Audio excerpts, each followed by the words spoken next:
धीमहि धियो यो नः प्रचोदयात्।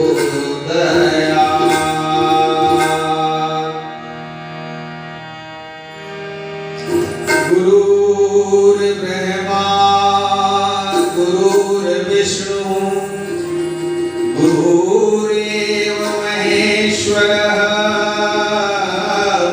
गुरुरेव परब्रह्म तस्मै श्री गुरुवे नमः। अखण्डमण्डलाकारं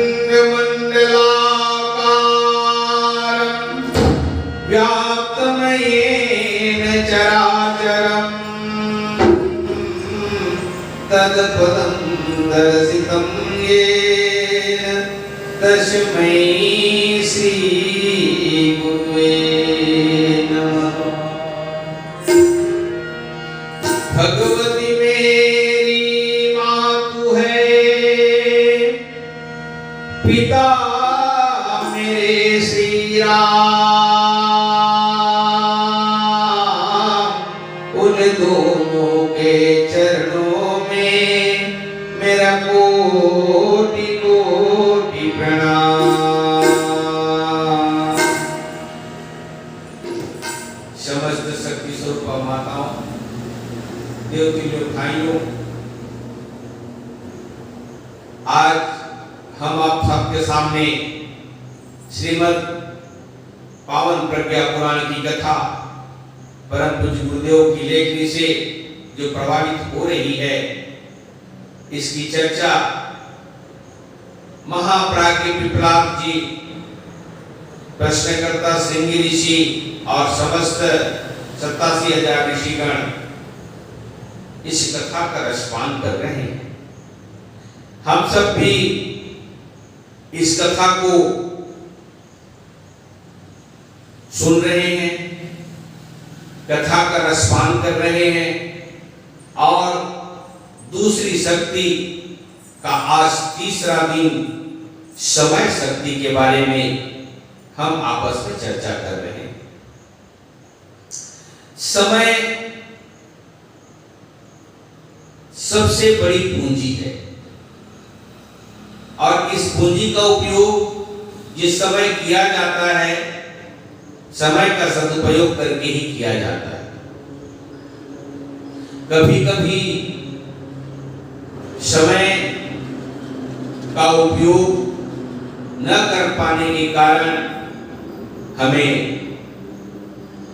नीचा होना पड़ता है, समाज में असम्मानित होना पड़ता है। ऐसी एक घटना मुझे याद आती है। गुरु द्रोणाचार्य जी सिखा रहे थे सबको धनुर्विद्या।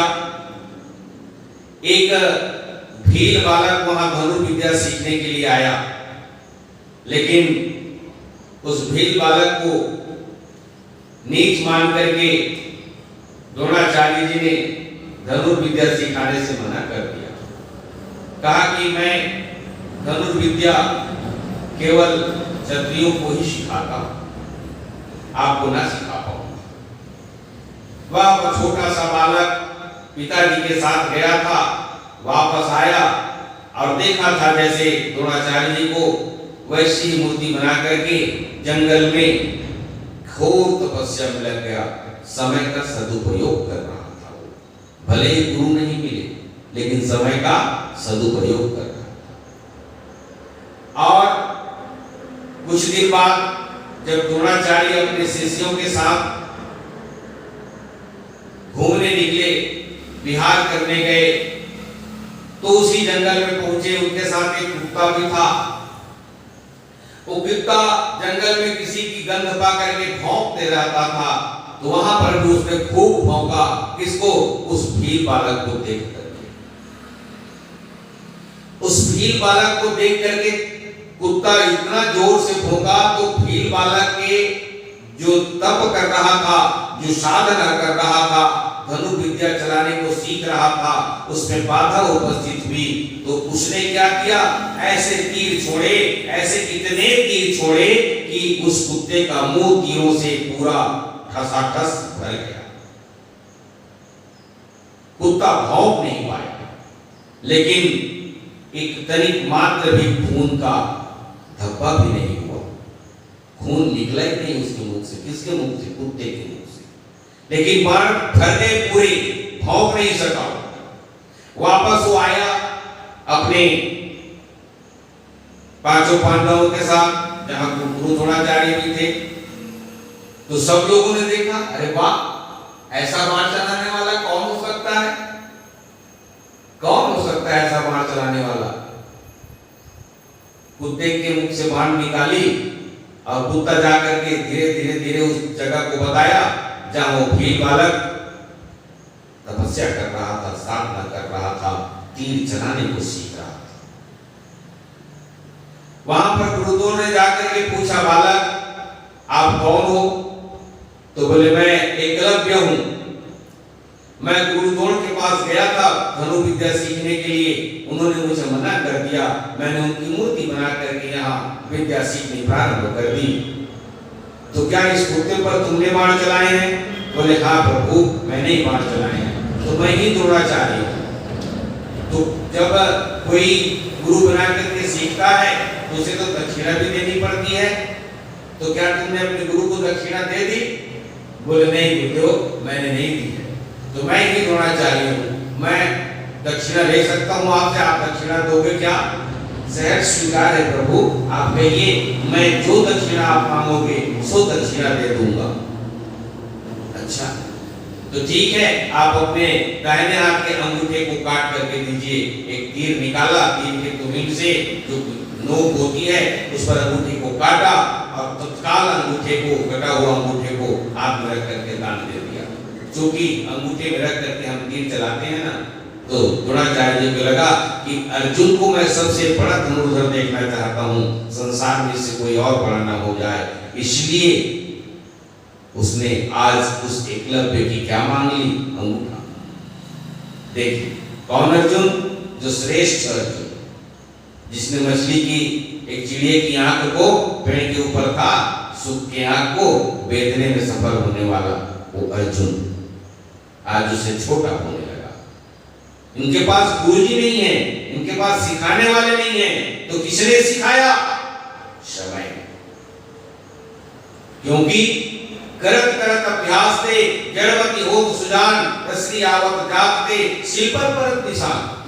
आप भी ऐसे समय का उपयोग कीजिए तो आप भी बिना गुरु के भी महान बन सकते हैं। बोले श्री रामचंद्र की जय। इसीलिए कहा गया है, समय समय की फेर है, समय होत बलवान, गोरखपुर की भीलन, वही अर्जुन वही बाण, वही अर्जुन वही बाण।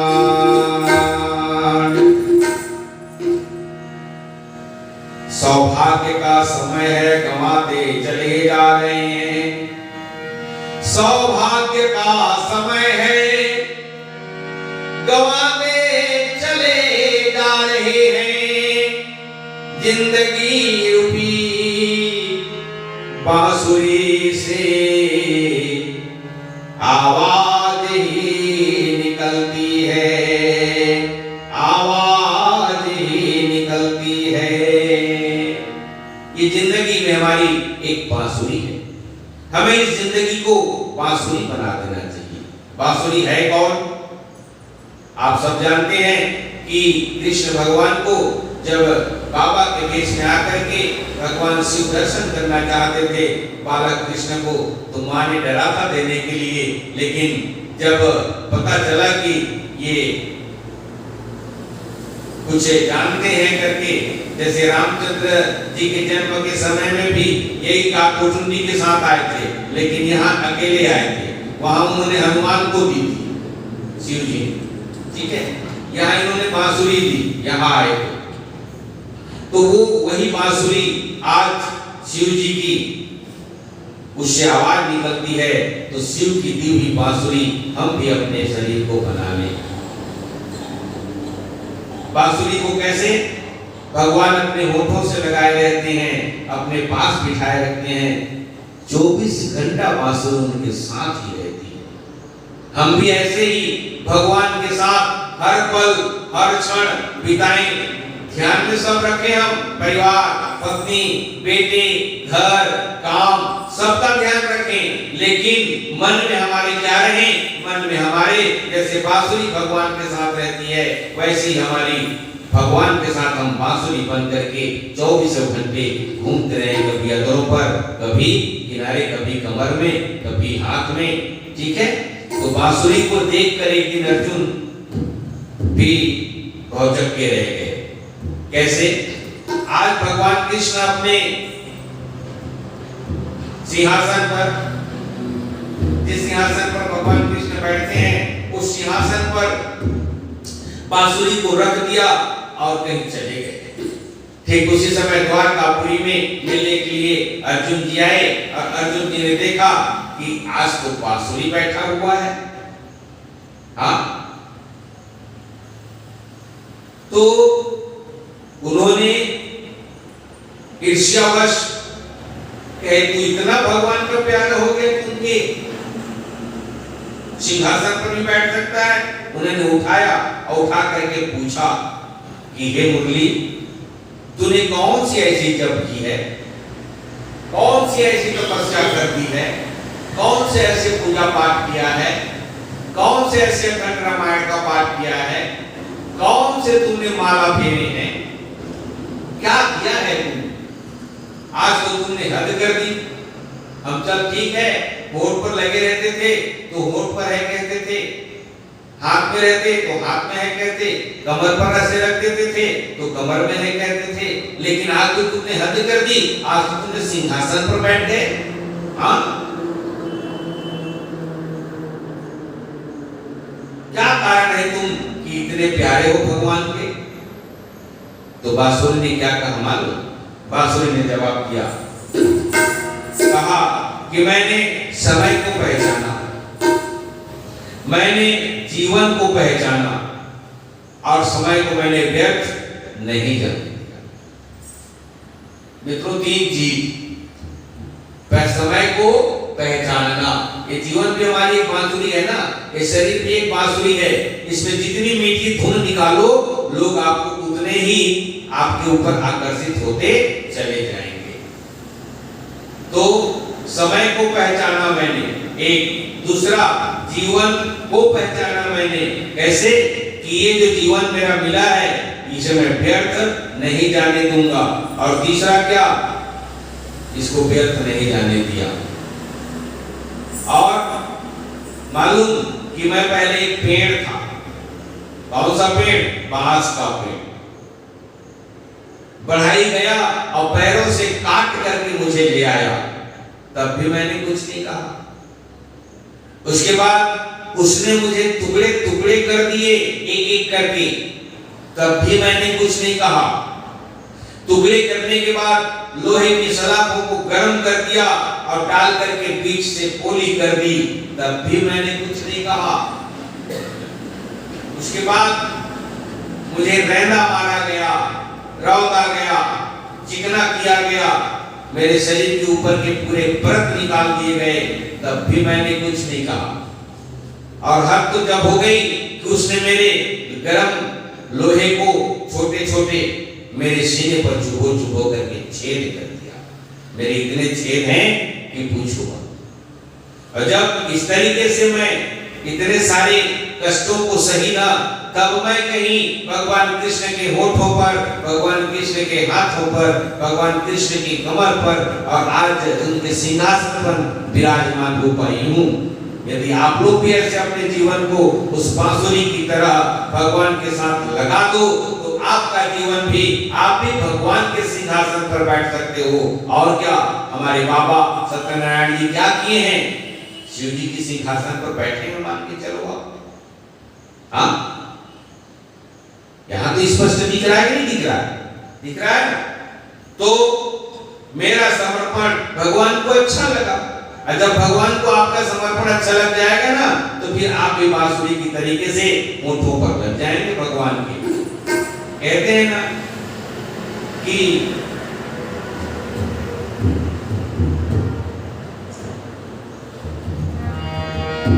कबीरा मन निर्मल भया जैसे गंगा नीर, पाछे पाछे हरि फिरे कहत कबीर कबीर। आप यदि बांसुरी बना दोगे तो होठों से क्या भगवान आपके पीछे पीछे भी चक्कर काटने लगेंगे। हाँ, लेकिन उन बांसुरी से सब कोई जलते हैं, गोपियां जलती हैं, राधा जलती है, सब जलते हैं। आज तो अर्जुन भी जलने लगे उस बांसुरी से। हाँ, एक गोपी जलते जलते क्या कहती है, मैं एक और बात बताऊं आपको कि भगवान के सारे पदार्थों को पलड़े के एक तराजू पर रख दो, तराजू के एक पल्ले पर रख दो और भगवान की उस बांसुरी को एक पल्ले पर रख दो, तो देखना बांसुरी का भार ज्यादा हो जाएगा, सारे पदार्थों का भार हल्का हो जाएगा। ये बांसुरी की कमाल है, ऐसा कमाल होता है बांसुरी का। तो सखी कहने लगी जलन से,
क्या कहा?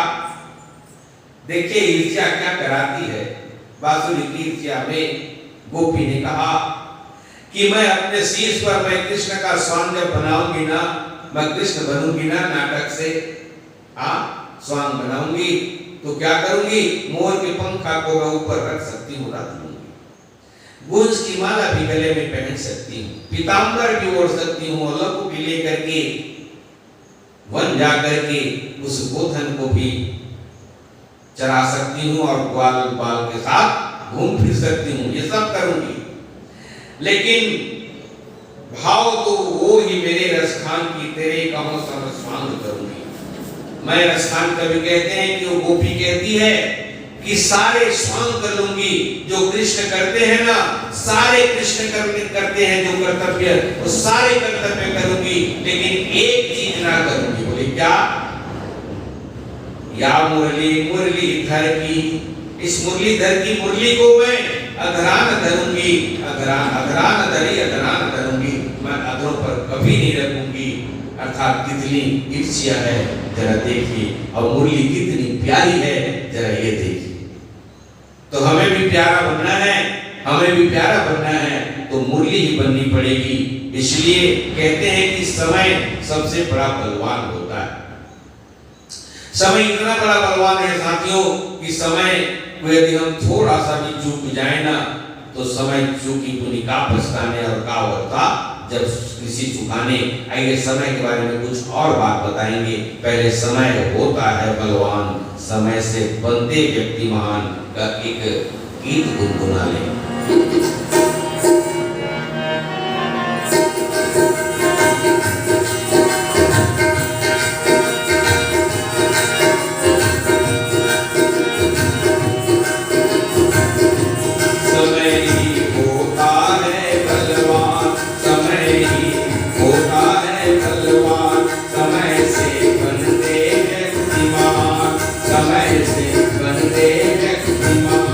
समय से बनते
सुलभ है आज दिव्य संयोग,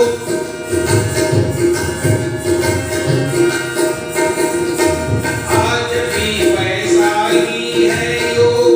सुलभ है आज दिव्य संयोग, युग परिवर्तन अभियान जोड़ के महाप्राण से काम है। युग परिवर्तन अभियान जोड़ के महाप्राण से काम।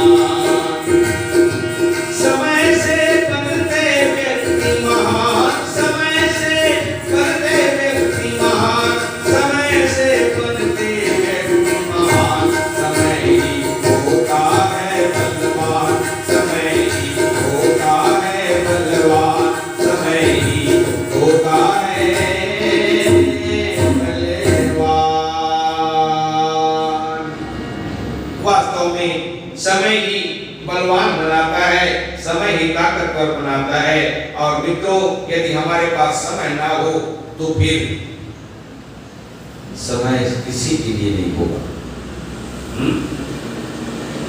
वास्तव में हम देखें, आज यदि आपके पास से 1000 रुपए 100 रुपए घूम जाए तो आप उसे फिर कमा सकते हैं, पा सकते हैं। लेकिन यदि समय को गंवा दिया, आज का समय गंवा दिया, तो फिर से मिलेगा? कदापि नहीं मिलेगा। क्या आज की तारीख लौट आएगी? कभी नहीं आएगी। समय बालू की तरह है, यदि आप मुट्ठी में रखना चाहोगे, आप अपने ढंग से प्रयोग करना चाहोगे, वो खिसक जाएगी पर आपके हाथ नहीं आएगी, क्योंकि गया वक्त हाथ नहीं आता। समय पकड़ से बाहर। हाथ पर हाथ धरे बैठे रहने से अच्छा समय नहीं आएगा। आलस्य प्रमाद बने रहने से समय अच्छा नहीं आएगा। कलयुग की कथा बताते समय बताया था ना कि कलयुग का एक साथी आलस्य और हताशा भर दूंगा करके। अच्छा समय लाने के लिए क्या करना पड़ेगा? समय का सदुपयोग करना पड़ेगा। और यदि वर्तमान अच्छा है ना, तो भविष्य भी अच्छा होगा। यदि वर्तमान गंदा होना शुरू हो गया तो भविष्य भी गंदा हो जाएगा। और आज तो समय को गुजारने के लिए गांव की गलियों में आप देखना, बावन परी के साथ भिड़े रहते हैं और छोटे छोटे बच्चों को भी सिखाते रहते हैं। हाँ? जब मेरा ये घर गायत्री ज्ञान मंदिर चपले के सामने में, जब उस समय में देखता था, युवा लोग आकर के पौवा की बोतल, लद्दी की बोतल लेके जाते थे, खुला हुआ था शराब भट्टी, तो मेरी आंखों से आंसू निकलते थे। भगवान से मैं नित्य प्रार्थना किया करता था, हे भगवान, इस शराब खाने को जल्दी से हटा दो यहाँ से। कितने बच्चे बिगड़ रहे हैं, अब मेरे इस्लाम के कितने बच्चे बिगड़ गए और कितनों की जान भी चली गई उसी शराब से। सही है महाराज? तो तात्पर्य कि समय को जो पहचान करके आगे बढ़ते हैं, समय उन्हीं को पहचानती है।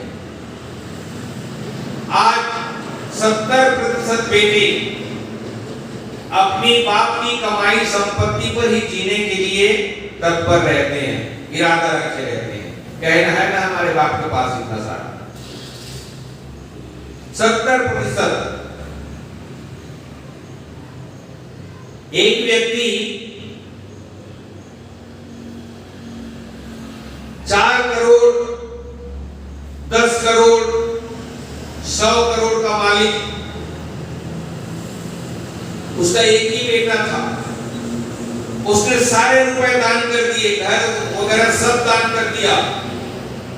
तब लोगों ने कहा कि क्यों भाई आप दान क्यों कर रहे हो, आपके बेटे के लिए क्या रखा?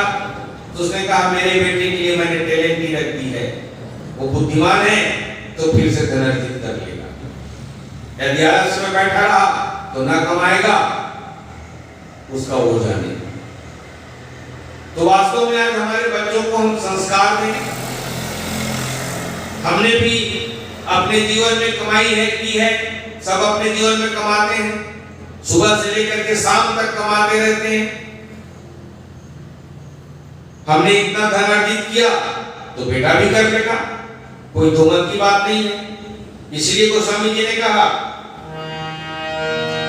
पूते कपूते तो काधन संजय, पूते कपूते तो काधन संजय, पूते कपूते तो काधन संजय, पूते कपूते तो काधन संजय।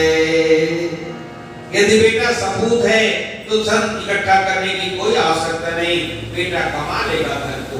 और यदि वो कपूत है तो आप कमा के रख भी दिए रहोगे तो उड़ा देगा वो, तो क्या मतलब आपके कमाने और रखने का।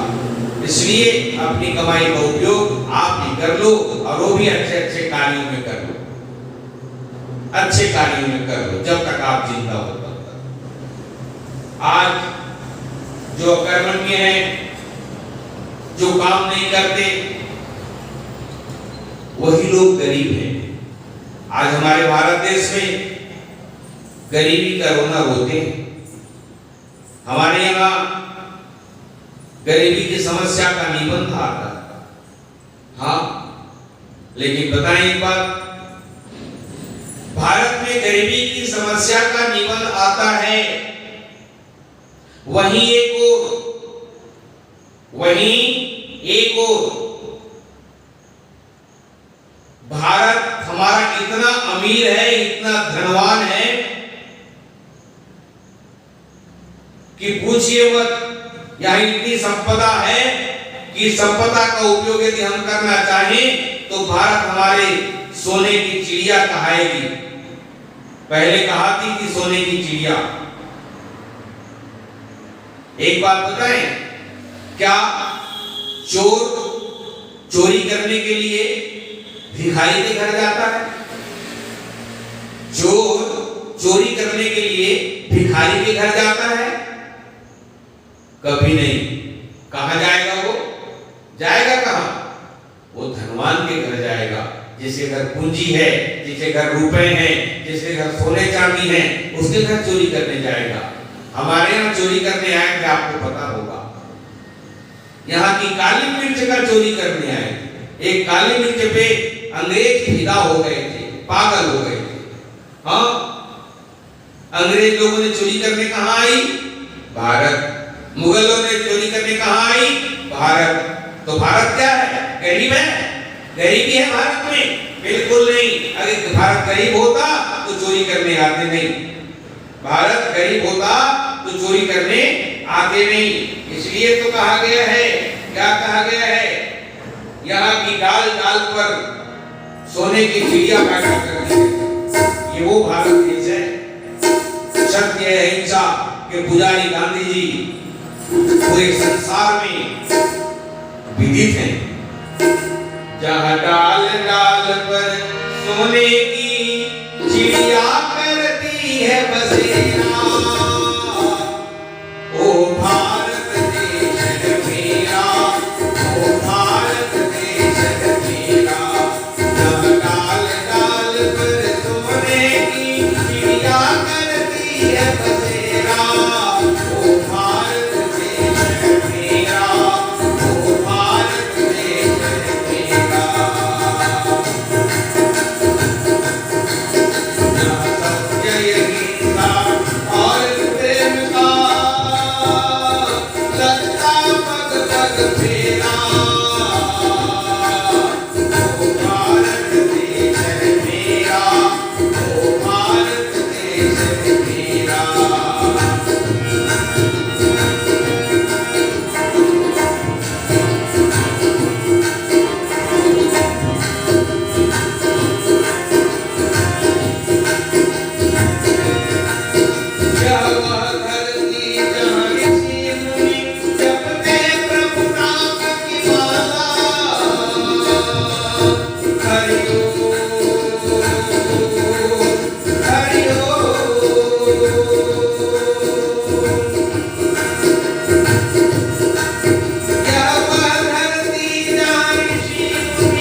मेरा भारत ऐसा है। लेकिन हम लोग आज अकर्मण्य हो गए हैं, आलस ने कलयुग का घेर लिया है और उस आलस और अकर्मण्य की वजह से हम गरीबी गरीबी करके चिल्लाते रहते हैं, पुकारते रहते हैं, तरसते रहते हैं कि गरीबी है, गरीबी है।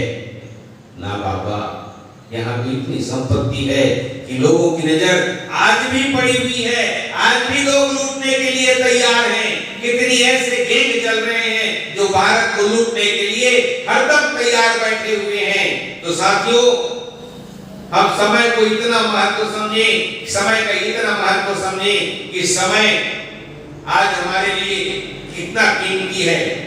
हाँ, ये क्या दुनिया में लोग तरह तरह के प्रपंच रस्ते चले जाएंगे।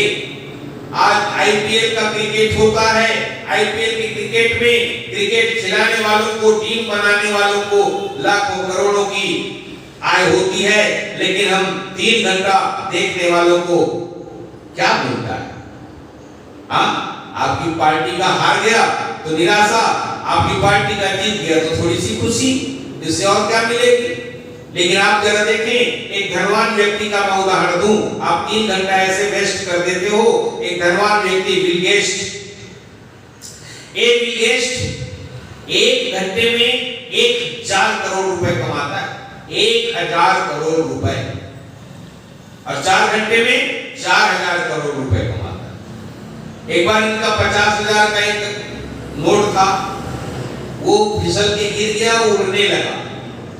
50,000 का नोट है ना, 50,000 के 500 के कहो, 50,000 के कहो, जो भी कह लो, 50,000 नोट इनका उड़ने लगा। तो लोगों ने देखा वो चले जा रहे थे, कितने हाथ पीटे दीजिए। तो कहा उनसे कि क्यों भाई, आप इन नोटों को पीट क्यों नहीं रहे हो, उठा क्यों नहीं रहे हो? तो बोले, मैं जितने समय इनको उठाने में, इनके पीछे दौड़ने में लगूंगा ना, उतने समय में तो मैं 4000 करोड़ रुपए कमा लूंगा। देखिए समय की कीमत। पैसे को नहीं उठा रहे हैं, और आप और हम वो थोड़ी सी चीज के लिए लड़ और झगड़ रहे हैं, लड़ और झगड़ रहे हैं। हाँ, अपने समय की कीमत को पहचानो। यदि आप करना चाहो तो कुछ भी कर सकते हो। कुछ भी नहीं असंभव होता जब संकल्प लिए जाते हैं, संकल्पों को साहस के सुदृढ़ कर दिए जाते हैं। अरे बाधाओं की क्या मिसाल, रुख तूफान बदल सकता है, और बदला जाए दृष्टिकोण तो इंसान बदल सकता है, तो इंसान बदल सकता है, केवल बदलने की जरूरत है। और गुरुदेव वही विचार को बदलने की बात करते हैं, और विचार हमारी तीसरी शक्ति है, जिसके बारे में हम कल चर्चा करेंगे। आज हम समय की चर्चा करेंगे। समय हमारे पास इतना कम है कि हम इस समय का सदुपयोग करें तो कम ही कम है। हमारे परम पूज्य गुरुदेव 24 घंटे में केवल 3 घंटा सोते थे, 3 घंटा सोते थे, और बाकी समय क्या करते थे? बाकी समय वो अपने कर्म में रत रहते थे। इसलिए 400 साल की जिंदगी 80 साल में जी के छोड़ दी है। एक बात और बताएं, जो जितना जल्दी आता है उतना ही जल्दी चला जाता है। कहने का मतलब, एक ट्रेन में भीख मांगने वाली गाया करती थी जिसका नाम था रानू मंडल। हाँ, वो दिन रातों रात तो अरबपति करोड़पति बन गए, लखपति बन गए। भीख मंगा रातों रात करोड़पति बन गए, लेकिन उतना जल्दी खत्म भी हो गई। अभी अब रानू का नाम सुनते ही नहीं। ऐसे ही कच्चा बादाम पक्का बादाम जितनी तेजी से आया उतनी तेजी से नीचे भी चला गया। तो सफलता असफलता के बीच चुनौती होती है, और उस चुनौती को जो स्वीकार करते हैं वही आगे बढ़ते हैं। इसलिए हमें चुनौती को स्वीकार करना है। आज यदि आपको नौकरी भी करनी है तो अच्छे पढ़ने लिखने हैं, ऐसे पढ़ने हैं, नंबर लाने हैं, आपको रैंक आएगी तो आपकी नौकरी को कोई नहीं छीन सकता। लेकिन एक चीज बताएं, गुरु पहले सिखाते हैं और तब परीक्षा लेते हैं। साल भर स्कूल में हम पढ़ते हैं, साल भर के बाद में 8 पेपर 4 पेपर होते हैं, यानी पढ़ने के बाद इम्तिहान होती है। लेकिन समय पहले इम्तिहान लेता है, समय पहले इम्तिहान लेता है और तब सिखाता है।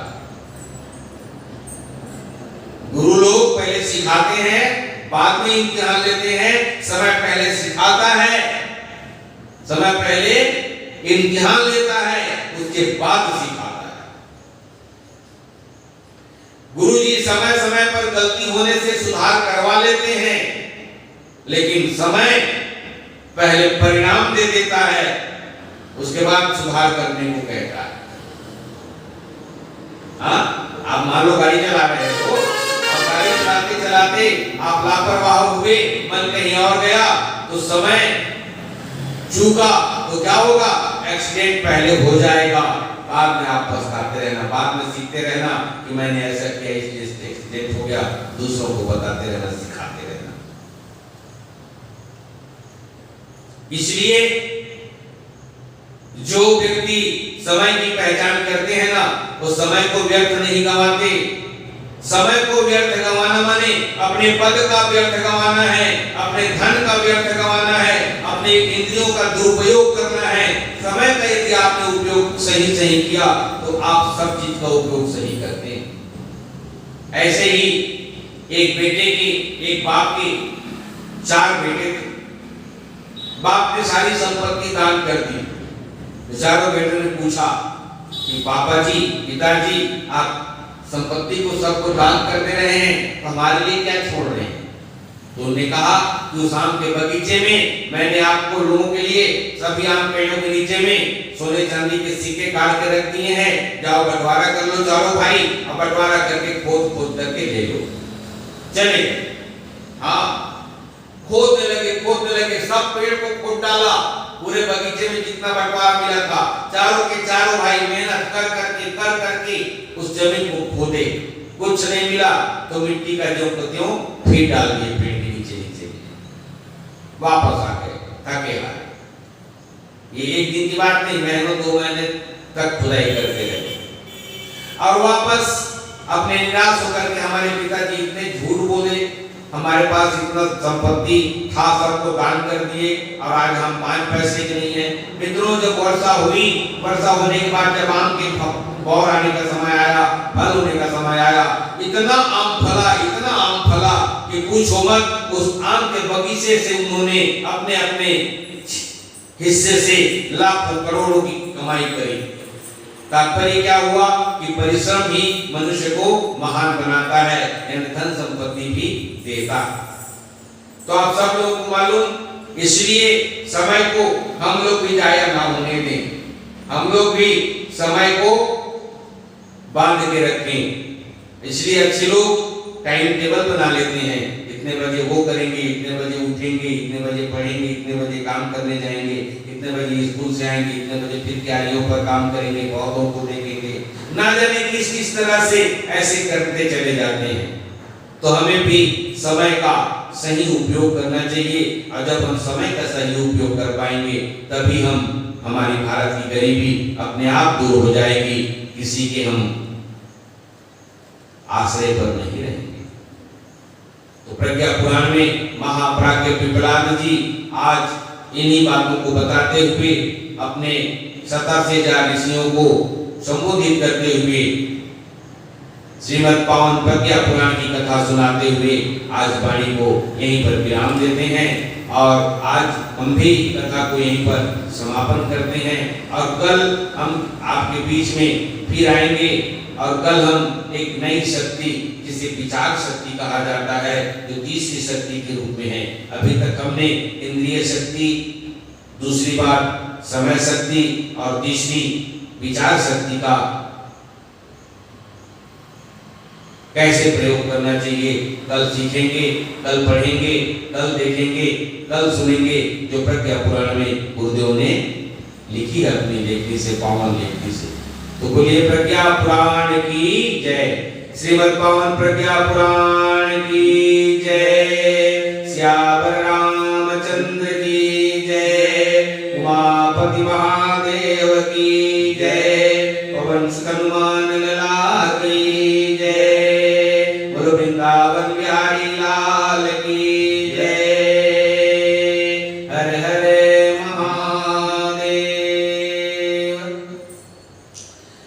यूट्यूब पर चैनल पर यह फिर से आज अपलोड किया जाएगा। मैं प्रज्ञा पुत्र भाइयों से जो गायत्री परिवार वाले हैं, मैं गुरुदेव के श्रीमद् पावन प्रज्ञा पुराण को अपनी टूटी फूटी भाषा में एक समझाने का, समाज में फैलाने का, आप सब लोगों को बताने के लिए प्रयास कर रहा हूँ। मेरी भाषा टूटी फूटी है, मेरे पास रिकॉर्डिंग करने का कोई विशेष औजार नहीं, केवल मोबाइल से करता हूँ। और मेरे YouTube चैनल का आप यदि सब्सक्राइब करना चाहेंगे तो ब्रिज मोहन धनसेना BRIJMOHANDANSENA